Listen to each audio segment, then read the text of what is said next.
नमस्ते दोस्तों, कथांकुर में आप सभी का स्वागत है। यहाँ हम आपको सुनाएंगे रोचक, शिक्षाप्रद और मनोरंजक कहानियाँ जो आपको ले जाएंगी एक नई दुनिया की ओर। तो तैयार हो जाइए, क्योंकि अब शुरू होगी कथांकुर के कहानियों की यात्रा।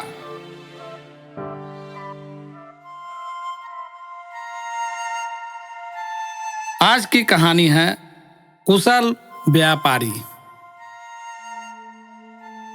किसी राज्य के विजयनगर नाम के एक गांव में एक जयसिंह नाम का युवक नौकरी की तलाश कर रहा था।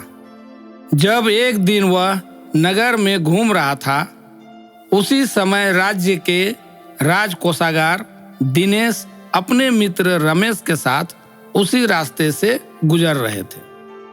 रमेश ने राजकोषागार दिनेश से कहा, दोस्त, राजा तुमसे बहुत खुश है, क्योंकि राज्य का भंडार संपत्ति से बहुत भरा पड़ा है। आखिर तुम्हारे तरक्की का रहस्य क्या है? तब राजकोषागार दिनेश ने कहा, व्यापार का अच्छा तरीका। रमेश ने आश्चर्य से कहा, व्यापार का अच्छा तरीका? ये क्या? मुझे तो कुछ समझ में नहीं आया। तब राजकोषागार ने कहा, मैं तुम्हें किस तरह समझा सकता हूं। दोनों कुछ ही दूर चले होंगे कि रास्ते में एक चूहा मरा पड़ा था। उस मरे हुए चूहे को दिखाते हुए राजकोषागार दिनेश ने कहा, मित्र, उस मरे हुए चूहे को देखो। अगर मैं चाहूं तो उस मरे हुए चूहे से भी बिना पैसा लगाए व्यापार शुरू कर सकता हूं। रमेश राजकोषागार की बात सुनकर हंसते हुए चल रहे थे।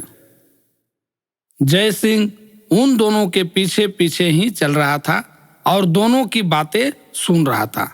वह भी अचंभित होकर मरे हुए चूहे को देखा। उसने सोचा, राजकोषागार ने जरूर कुछ तथ्य के आधार पर ही कहा होगा। तब उसने इस बात पर अमल करने की ठानी। उसने मरे हुए चूहे को उठाया और चल पड़ा। एक व्यापारी दूसरी तरफ से अपने बिल्ली के साथ आ रहा था। बिल्ली उसके हाथों से नीचे उतर गई और दौड़ने लगी। जय सिंह उस मरे हुए चूहे को अपने हाथों में लेकर आगे बढ़ने ही वाला था, तभी उसने देखा कि एक बिल्ली उसकी तरफ भागी चली आ रही है। तब जयसिंह को समझ में आ गया कि वह बिल्ली क्यों उसकी तरफ आ रही है। बिल्ली के पीछे पीछे वह व्यापारी भी जयसिंह के पास पहुंचा। व्यापारी ने कहा, अगर तुम यह मरा हुआ चूहा मुझे दोगे तो मैं तुम्हें 1 पैसा दूंगा। इस तरह जयसिंह ने 1 पैसा कमाया और राह में चलते हुए सोचने लगा कि वह उस 1 पैसे का क्या कर सकता है। कुछ सोचते हुए एक दुकान पर गया और उस 1 पैसे का गुड़ खरीदा। गांव के बाहर जहां कुछ माली फूल चुनकर गुजरते हैं, वहां पानी और गुड़ के साथ उनकी राह देखने लगा। कुछ ही देर में ढेर सारे माली अपना काम खत्म करके उसी रास्ते से गुजर रहे थे, जिस रास्ते पर जयसिंह गुड़ और पानी लेकर बैठा था। तभी एक बूढ़ा माली फूलों के साथ जयसिंह के पास आया। तब जयसिंह ने कहा, आप बहुत थक गए होंगे, कुछ गुड़ और पानी लेकर थकान मिटावें। तब उस बूढ़े माली ने आशीर्वाद देते हुए कहा, बेटा, मैं बहुत आभारी हूं, क्या तुम कल भी आओगे? यह कहकर उस बूढ़े माली ने अपने फूलों की टोकरी से जयसिंह के हाथों में कुछ फूल दिया और अपने रास्ते चल पड़ा।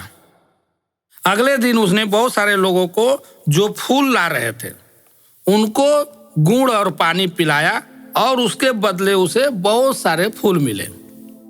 वह सारे फूल लेकर शाम को मंदिर के बाहर बेचने बैठ गया। वह बहुत खुश हुआ यह सोचकर कि उसने पहली बार 8 पैसे कमाए। बाद में वो और ज्यादा गुड़ और पानी बेचने के लिए उसी जगह जाने लगा। तब राह में उसे लोग मिले जो चावल के खेत में काम करते थे। वे सब बहुत थके हुए थे। जय सिंह ने उन्हें गुड़ और पानी पिलाया। तब उन मेहनती किसानों ने कहा, अगर तुम्हें कुछ मदद की जरूरत पड़े तो जरूर कहना। ऐसे करते करते 1 महीना बीत गया। जब वह एक दिन शाम को घर लौट रहा था तब बहुत जोरों से हवा बहने लगी। जोरों की हवा से सारी ओर झाड़ पौधों की डालियां इधर उधर टूटकर बिखर गई। उसने सोचा, जब मरे हुए चूहे से पैसे बनाए जा सकते हैं तो इन टूटे हुए डालियों से क्यों नहीं। दूसरे दिन वह राजा के बगीचे के माली के पास गया। माली ने कहा, वह बहुत डरा हुआ है क्योंकि जब राजा लौटेगा तो बिखरी हुई डालियां और पौधे देखकर बहुत डांटेगा। उसे नहीं लगता कि वह अकेला साफ कर सकेगा। तब जय सिंह ने कहा, डरो मत, मैं तुम्हें सफाई में मदद करूंगा, लेकिन उसके बदले तुम्हें सारी टूटी हुई डालियां और पेड़ मुझे देने पड़ेंगे। माली ने कहा, ठीक है, मुझे मंजूर है। और यह कहकर सारी टूटी हुई डालियां और पेड़ पौधे जय सिंह को दे दिया। जय सिंह सारी लकड़ी लेकर गया और कुम्हार को बेच दी। कुम्हार ने उसे 100 तांबे की राशियां दी। राह से जब जय सिंह गुजर रहा था तब उसने सुना कि एक व्यापारी 500 घोड़े लेकर आने वाला है। तब जय सिंह ने सोचा कि वो उनको घास बेच सकता है। तब वह किसानों के पास गया जिनको उसने गुड़ पानी पिलाया था। वहां जाकर मदद स्वरूप 500 गठरियां घास मांगी। जय सिंह को उन्होंने घास ले जाने के लिए अनुमति दे दी। 500 घास की गठरियां लेकर चल पड़ा। व्यापारी घोड़ों के लिए चारा खोज रहा था। तब उसे जय सिंह दिखाई पड़ा। उसे देखकर वह बहुत खुश हुआ। व्यापारी ने 1000 तांबे के मुद्राएं देकर सारी घास खरीद ली। जय सिंह बहुत खुश हुआ। तब उसने सोचा कि अब इन सारे पैसों का बड़ा व्यापार शुरू कर सकते हैं। वह सक्षम भी है। जय सिंह ने सुना कि दूसरे दिन एक व्यापारी जहाज लेकर बहुत सामान बेचने आया है। तब जय सिंह ने सोचा कि नए कपड़े खरीदे जाए। जय सिंह ने अच्छे कपड़े खरीदे और उन्हें पहनकर किनारे पहुंचा जहां जहाज आया हुआ था। तब जय सिंह ने उनका स्वागत किया, जिससे व्यापारी बहुत खुश हुआ। जय सिंह ने कहा कि वह उसका सारा सामान खरीदेगा, लेकिन उसको पैसा लौटाने में कुछ समय लगेगा। उसने 100 तांबे के मुद्रा उसे पेशगी के तौर पर दे दिया। व्यापारी राजी हुआ।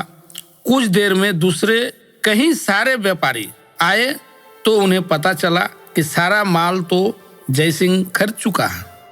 वह सारे व्यापारी जय सिंह के पास गए और 1 लाख स्वर्ण मुद्राओं में उससे सारा माल खरीदा। जय सिंह ने महसूस किया कि वह बहुत अमीर बन चुका है। उसको ख्याल आया कि उसको राजकोषागार को धन्यवाद करना चाहिए। वह राजकोषागार के यहाँ जाकर उसने उन्हें सोने का एक चूहा उपहार में देना चाहा।